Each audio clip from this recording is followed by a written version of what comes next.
So here we are with another episode of Epic Games Free Game of the Week. This week is Tales of the Neon Sea. It's a retro-style pixel art adventure set in a fully realised cyberpunk cityscape where you will encounter numerous items to investigate, curious Easter eggs and a whole cast of interactive NPCs. You must analyse every detail and discover the truth that lurks behind the heavy mist. At least that's the description on Steam. It's got quite mixed reviews, critics and people and all that. Metacritic 62%, Adventure Games 2 out of 5, Steam is 9 out of 10. So yeah, it really is all over the shop here. It's developed by Palm Pioneer. I don't really know anything else that they've done. It's published by Zodiac Interactive as well as Thermite Games. It's quirky, it's old school, it's definitely cyberpunk, it definitely fits the vibe, and the music is amazing. The way it looks and feels, I imagine, is bang on what they wanted it to be. They've done a great job of realising their vision here, and it shows. You play as the seemingly ex-detective Rex, as well as a cat companion called William. You go through quite a long tutorial at the beginning just to get to grips with the game and the parts of it. Not a bad thing. You move a little bit slow at times. Some of the pacing is a little bit off. There's a lot of go up, go down, go up, go down.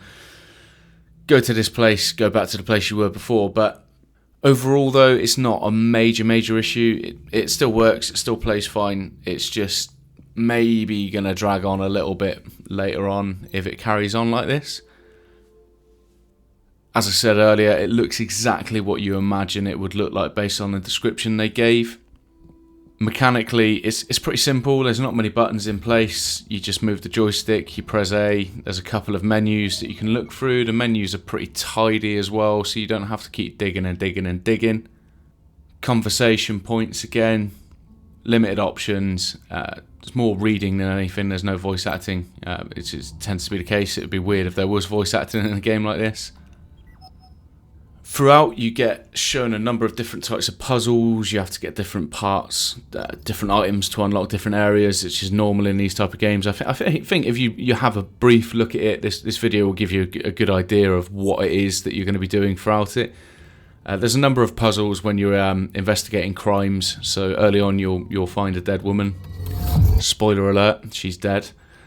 And you'll basically spend your time looking through the crime scene trying to figure out what's gone on. As you unlock more clues, you get little cogs. You put the cogs into a clock, press the button, and it rewinds and plays the scene out for you so you can see exactly what happened at the time. The puzzles themselves aren't overly challenging. Some of them take a little bit longer than you'd probably want. They're like a minor ball ache more than anything. They're not going to like blow your brain. Nothing overly challenging, but enough to sort of pace the game out a little bit more. Overall, I'm probably going to keep this one. I'll see how it goes a bit later on.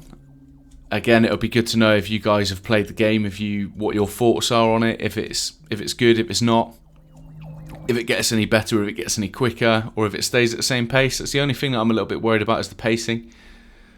Here we are. It's free. I'm not going to complain about this one. I'm not going to delete it. Please do hit that like, hit that subscribe, and tune in next week. Thanks again.